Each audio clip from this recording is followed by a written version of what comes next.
자, 양평군청 공무원입니다. 특검이 이 수사 조서를 못 보여준다라고 입장을 밝혀서 논란이 일고 있습니다. 김건희 특검이 이 고인의 변호사에게 신문조서 열람 신청을 불허했습니다. 조서 공개 시 진행 중 수사에 영향이 우려된다. A씨와 변호인 간의 유인관계 종료됐다 등의 이유를 들며 조서를 공개하지 못한다라고 밝혔습니다. 유족이 법률 대리인 선임의 조서 열람 신청 시는 검토하겠다라고 밝혔습니다. 조서도 못 보여주고 유서의 원본도 가져갔습니다. 필적 감정을 위한 유서 원본 복원. 논란이 일자 유족에게 사본을 제공했습니다. 법조계, 사망자가 생전에 괴로움을 호소한 상황에서 유서 진위 감정은 왜 필요하냐라는 의문이 제기되고 있습니다. 양평 공무원 사후 대응을 두고 특검의 대처가 논란입니다. 유족 반대에도 부검, 유서도 안 보여주고 논란이 일자 촬영본을 보여준 것, 그리고 조서 열람도 막은 것 등등이 논란이 일고 있습니다. 특검의 강압 수사 논란이 거세지자 이 시점을 넘겨보려는 시간 끌기용 아니냐라는 논란이 거센 겁니다. 야당에서 그런 의혹을 제기하고 있습니다.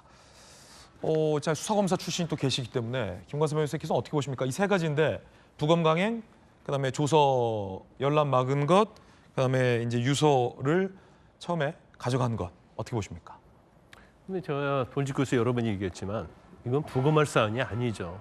부검은요, 사인이 불분명한 경우, 특히 이제 타살 혐의가 있는 경우랄지, 아니면 유족이 이건 극단적인 선택을 스스로 한 게 아니고 뭔가 외부의 조력이랄지 외부의 압력에 의해서 한 것이다, 이렇게 문제를 제기하는 경우 부검을 하는 거거든요. 근데 전혀 이건 유족이 반대하고 있잖아요.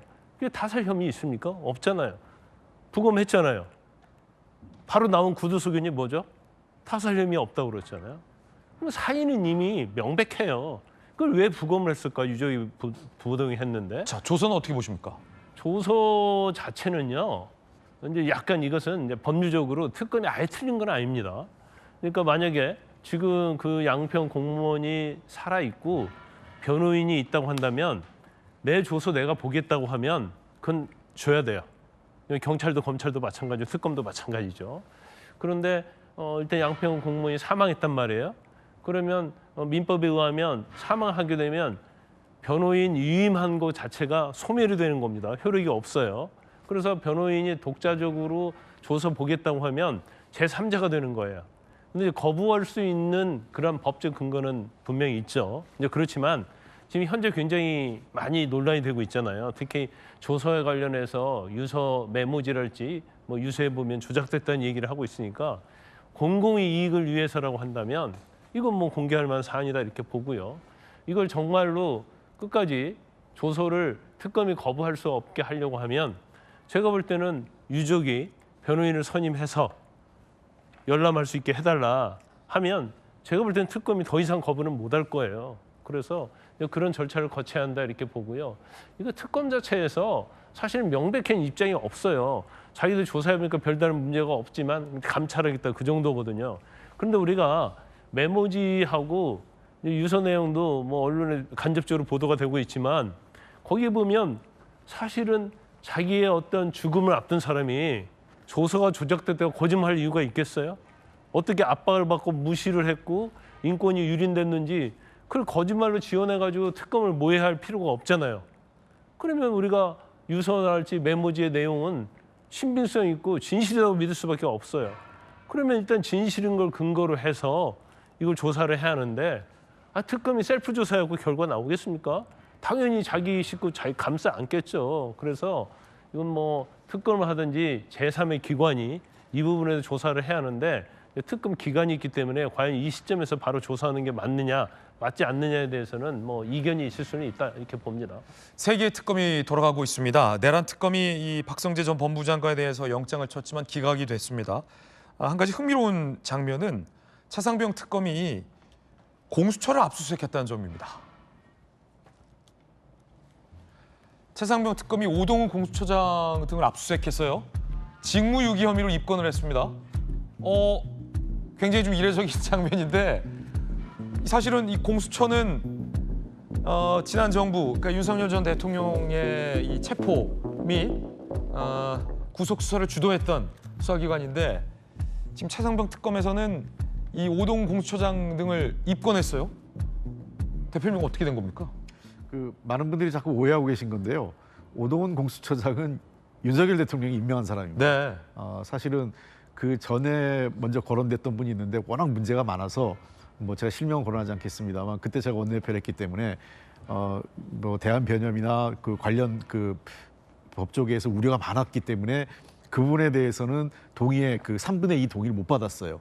그 인사위원회에서 결국 그래서 이제 오동훈 판사 출신의 오동훈 공수처장으로 갔는데, 그러니까 오동훈 공수처장도 사실은 뭐 윤석열 정부에서 추천돼서 임명된 인물이었고, 그 당시 이 사건 최상병 특검과 관련돼서 제대로 된 그 수사가 이루어지지 않고 봐주기 한 거 아니냐, 그런 측면에서 아마 직무유기로 그 특검에서 입건을 하고 수사를 시작한 것 같습니다. 근데 아까 먼저 얘기가 나왔던 그 양평 공무원 사건 관련돼 가지고는 조금 저는 이거 진실규명은 반드시 해야 된다고 생각을 해요. 왜 그러냐면 우리가 검찰 개혁의 가장 핵심은 별건 수사나 기획 표적 수사, 그리고 회유 압박에 의한 이런 그 검찰의 전횡을 막기 위한 게 검찰 개혁의 핵심이란 말이에요. 그러니까 거기에 핵심은 인권 수사라는 건데, 만약에 특검에서 수사 성과를 위해서 과도하게 어떤 그 압박이나 회유 또는 그런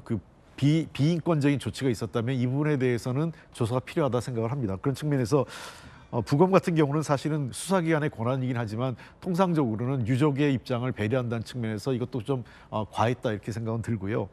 이후에 뭐 원본은 아니지만 이제 이후에라도 복사본을 유서는 줬으니까 그건 됐습니다. 그다음에 조서 같은 경우는 기록 열람 같은 경우는 아마 변호사 선임되면 유족 측이 변호사 선임하면 보게 될 텐데, 가장 중요한 것은 저는 법무부가 어떤 시점에 대해서 이거 감찰을 해야 돼요.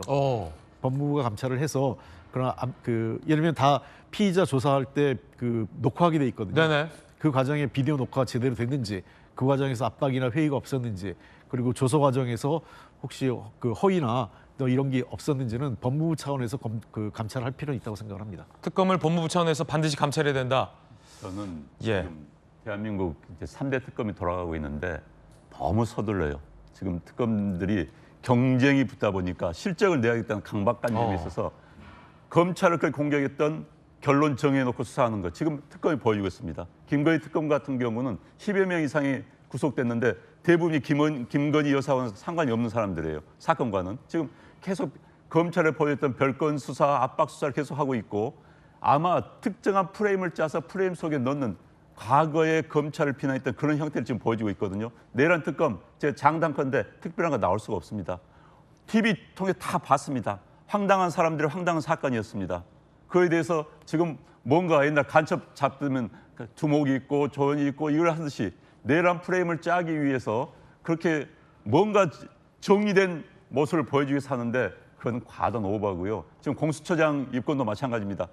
최상병 특검에 한 보여주는 게 없어요.